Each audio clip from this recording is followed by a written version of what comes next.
kati awo Rose ali mu kuuta sepiki nga bwe mulaba akuuta sepiki ng'akozesa amagulu ge ate n'agikozesa maanyi oyinza okulowooza akozesa ngalo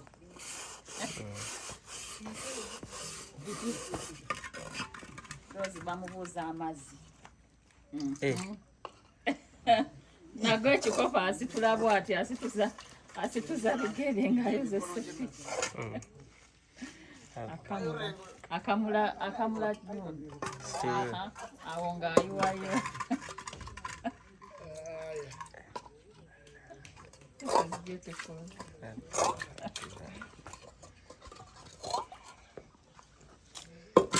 Mi super. Pai mi super pi akwanji kikong super nisha. Miki. Ndi mangu. Rose Talina budde. Tatayagala kumala budde ebintu bye bya speed.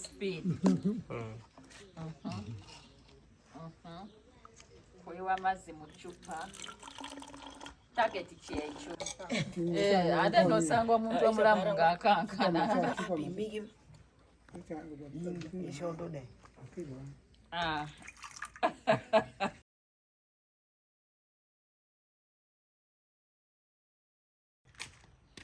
Abalabi baffe aba Brayz Media wano we tuli ku kyalo bakiyita Lwanda Isukwe mu Jinja District. Tuze okutwalirako omukyala bamuyita Rose Nyamungo.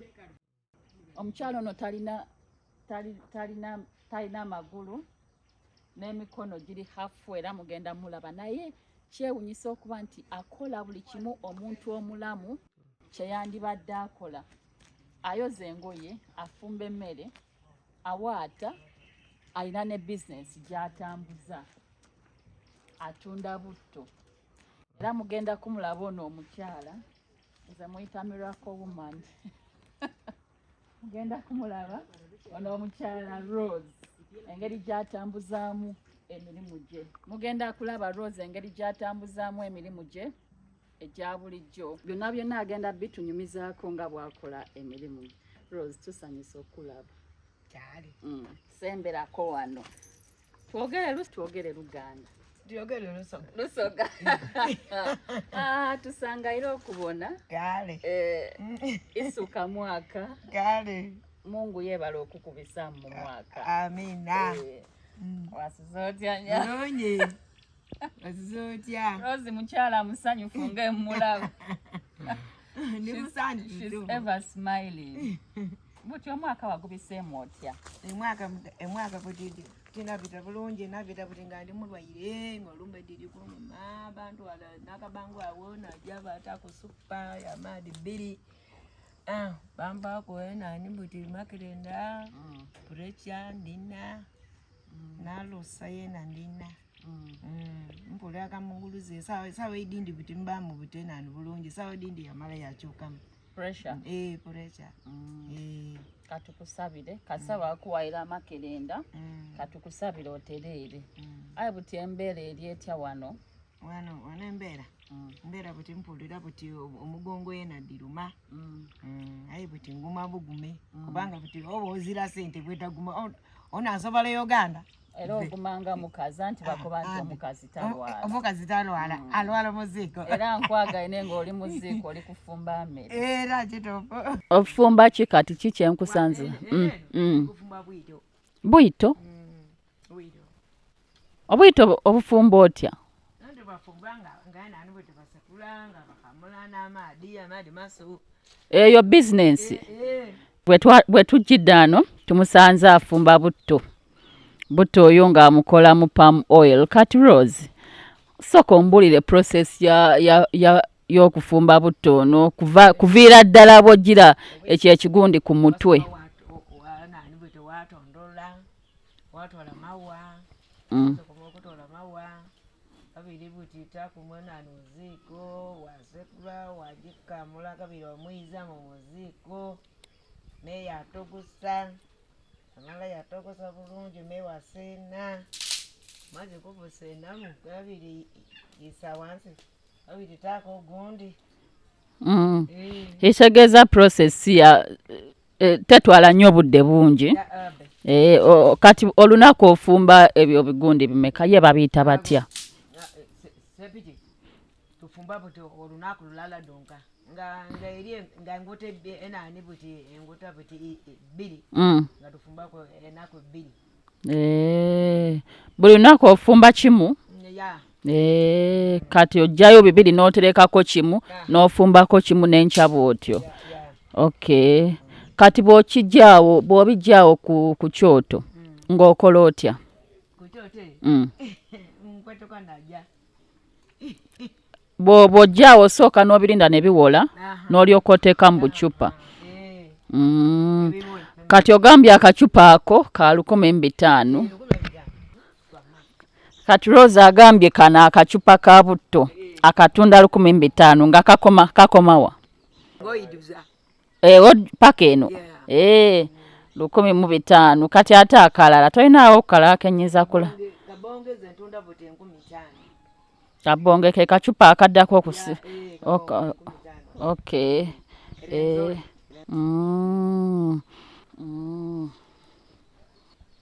Rose olinawo oko ku bigundi ebyo ye babiyita batya ebibala naye nga gino emiti gyonna gigyo wasimbira ddala mingi bwe gityo ofuna muntu n'agiwanula bawanula mingi olunaku oba gy'ogenda okukozesaako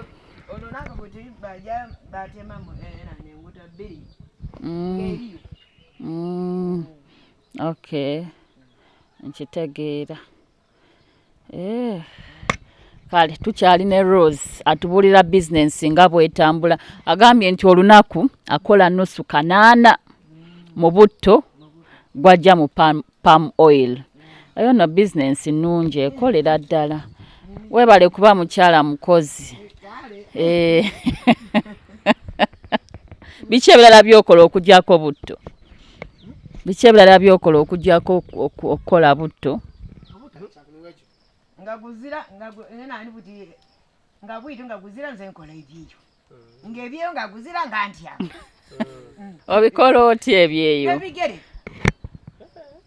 kati owanulayo ago amatabi bakuwanulirayo anti omuntu buti oluusi ntamu muntu buti sente yajja yanina yate kati gyoba omuwa sente mmeka awo buti mbeera okuva ano emiti 2 10,000 kati gwe oba ofunamu sente mmeka olweyo olumu ebyeyo tutundamu enani 10,000 kyalubuti kwene kyalo buti Kongo ayi Kongo anayaya patch Kongo kala niko binibera kyo kala chani tiko binibera panyamba tuzeko mulwe waffe na Rose bwe nakola bakulinda ndozo obo oyogera lugwere anti nga ndaba accent yo erimu olugwere kati ate kusanze no andi kati bwaba yogera olusoga talutereza ne Rose kuno kukyalo omazeeko emyaka emeka mama kasoka banzalako kuno bakuzaala kuno banzala kuno ayo abazaire bafa bafa home base Kongo kati bannyinaze abalala bo baluwa omulala buti ajire nakabango yetu sawa mwenda edowi ole buti obwongo tidikola obwongo otyo ate abalala abandi bali wala bawa abandi bali magamaga magamaga eyo jinja nti bajja ne bakukyalirako waliyo magamaga ey'emayuge kubanga nze gye mmanyi ya jinja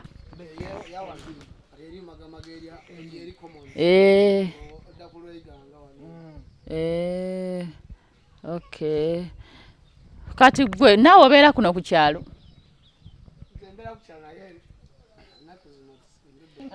tusanze wano omwami omulala jangu otuule wano jangu otuuleko wano otunyumize emboozi ono ye mwami omulala abeera ano ne Rose oba abadde azze mukyalirako wasi otya no ssebo bulungi kuliko omwaka kulike mwaguyitamu mutya Naye Mungu yekka yatukuuma. Mwagenda mu church oba? Anti abamu bagenda mu church ng'omwaka guggwako. Ndi wa muzigiti. Ye Rose gwe mwaka agumalirako wa? Enze namala bote mwaka nga ndi munane Ngo bambi ng'oli mulwadde wamma obadde wanga naye bulijjo ogumalirako bw'omwaka waka okay kati tuddeko ewoono omwami otera okukyalirako wano Rose? Anti yatulika ku kyalo kimu tuba tuvuddeeyo tujja ntumubuuzaako ojja nombuuzaako buli lunaku? Ali kati nabadde nange nakomawo kati olwaleero nabadde ngambye nti akanze mubuuzeeko mulabeko era embeera ogiraba bweri embeera si yennungi saawa eno embeera enjala yo nnyingi obwavu bungi kuba kati omuntu ng'ono aba yeetaaga okumuyamba okumulabirira biki naye kati engeri gye watali nti buyambi ate engeri gyali nti mukyala mukozi era alemerako n'akola ki neyetetenkanya muzira kisaze yasomwayo 5 2 bw'atyo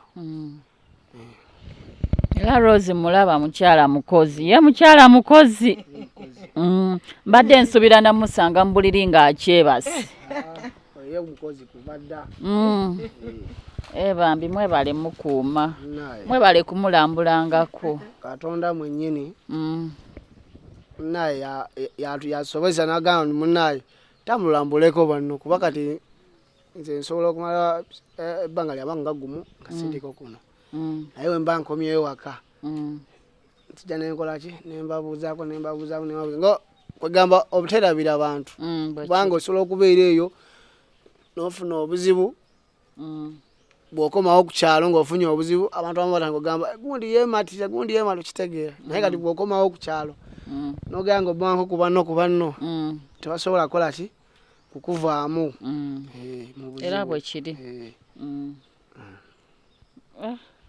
Rose ali wano mulaba naye abo be batukuumye batukuumye era tuyinza nga tukyali bato era wano wennyini kuba basookera eri waggulu kuba ffe twali tukyali bato basookera eri waggulu bayitayo kasanje eyo najja wano era wano aluddewo yaffe tugenza okutanga okugyamu amagezi wano waali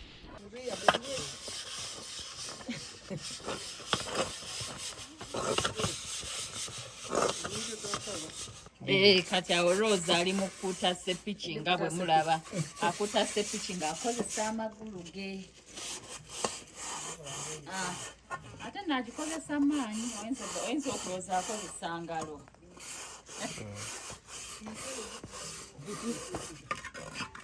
Rose bamubuuza amazzi nago ekikopo asitula bw'ati asituza bigere ng'ayozesa sepiki akamula nyungu awo ng'ayiwayo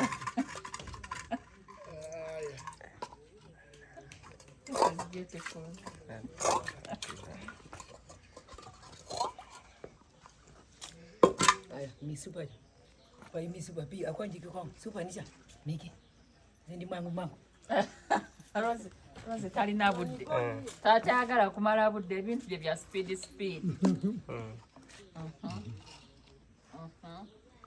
kuyiwa amazzi mu ccupa tageti kyekyo Rose amaze okwozesa epiki kati agenda kuwaata amatooke atufumbire ekyemisana era bw'atyo ye Rose bw'awaata amatooke ge nga we mulaba awaatisa bigere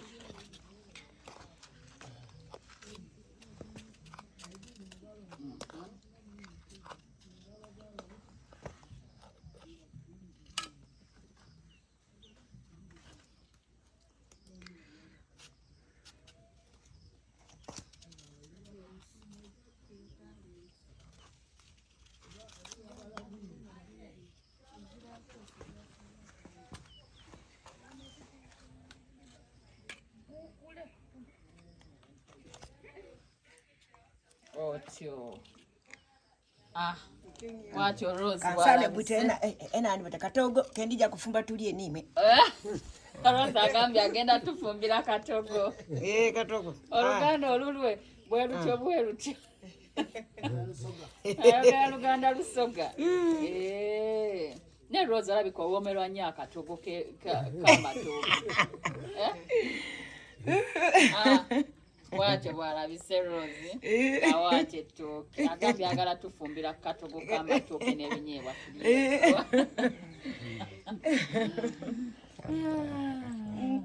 buzibu ki bw'osanga mu mbeera eno gy'olimu? nensanga ino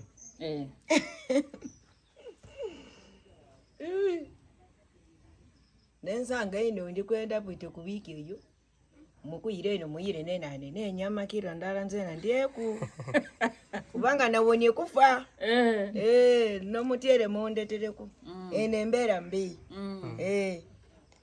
nenga kati buzibu ki bw'osanga mu kutambuza emirimu gyo mu mbeera eno gy'olimu kati ebizibu byange bita okutambula bunenani buti mbeera buti nze mpula buti saani buti nentambula ano nenva ano nentuuka eyo mpula buti nga ndi mukuwu mpulira kifuba nga diruma nga nkoye ino omugongo amagulu omukono wa bwe buzibu obw'amaanyi bw'osinga okusanga kutambula kutambula kuba ano okutuuka era nkowa ino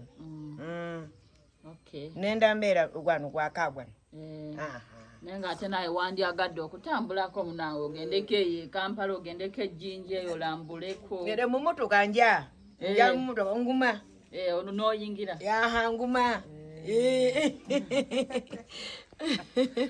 Watyo Rose bw'atugambye nti okutambula bwe buzibu obw'amaanyi bwasinga okusanga nti akoowa nnyo n'okukola enani buti emirimu egyawaka yena tekoowa nnyo eruuze mbuti enumba edyo buti enaku bbiri ng'atinazzeko enani enumba kusimbula kusimbula naate nkulaba olina ka speed ndowooza mu kufumba kwoza ebintu olina ka speed naye buti okwoza engoye nze engoye nezitukula bulungi ntukula engoye kasali buti eruuze nenfunamu buti ngaenani buti nga nti bukoowa ino tukererara buti yene nga timukowu ndoza enani okubwa ano waya namba kutukere kasa nemala buti waya namba nganti yama nokufumba tienda nganti yama kale buti ene dindi buti ndibasabira buti mundetire buti nana amanda eyakunani kusigiri mundetire ndibupi nenda buti ntamwana sigiri ndiami buti amati atinani buti nganize boss tenda buti mozi buti sawa kujama maizi muka gokukoyeza katwagala amanda ne Rose tombulidde ku myaka gy'olina emyaka emeka? Awaata ogimanye Pira Beach 55 5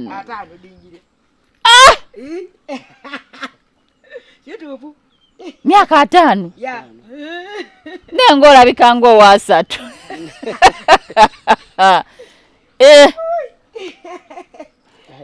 togirabika olabika nga kawala kato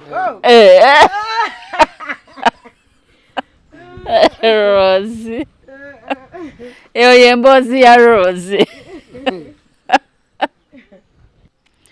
obadde mulabi mulungi owa Brayz Media mwebale kutambula naffe okuva gye twatandikidde nga tuze wano ewa Rose era kati bwetyo Rose bwe tubadde naye bwetyo bwe tutambudde. Amanya gange nze Diana Akulo. Akulo. Ini nyang Akulo. Jo loni Akulu etana ko bine Akulo pa ye Akulu pamitu.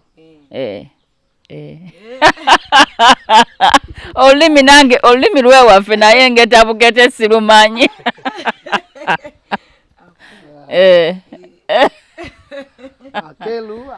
Akulo.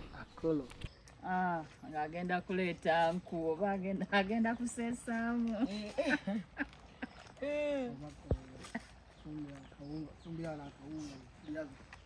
ne Rosa nsanyusa engeri gy'agoya akawunga bannange namulaba ng'agoya akawunga. Next time tujja ngoja bannange okusimala numba amba abantu abali abakulaba obagamba obubaka ki bw'olina omuperesi nzira isuuka nzira bilangiti yena butakayirike ndikwenda butedi ndi butenani sikati 5 mundetere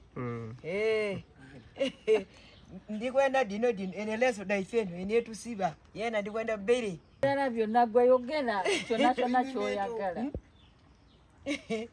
buti nenda buti jerekani mungulire ku nzira jerekani edokunywa ku maadi nenda jerekani 3 sepiki 2 ni bilangiti nenda 3 nenda sikati 5 Okay. Nenda leso 3 enetusiba yabakazi ate business yo olina kyoyagala bakuyambeko abakwongereremu business yo ndikwenda buti munfunire ku sente zentandika okola ki business okuleeta enani obufulu wano okukola ki okuguza abantu obufulu bagula mu sente 10,000 n'ekitundu bafundala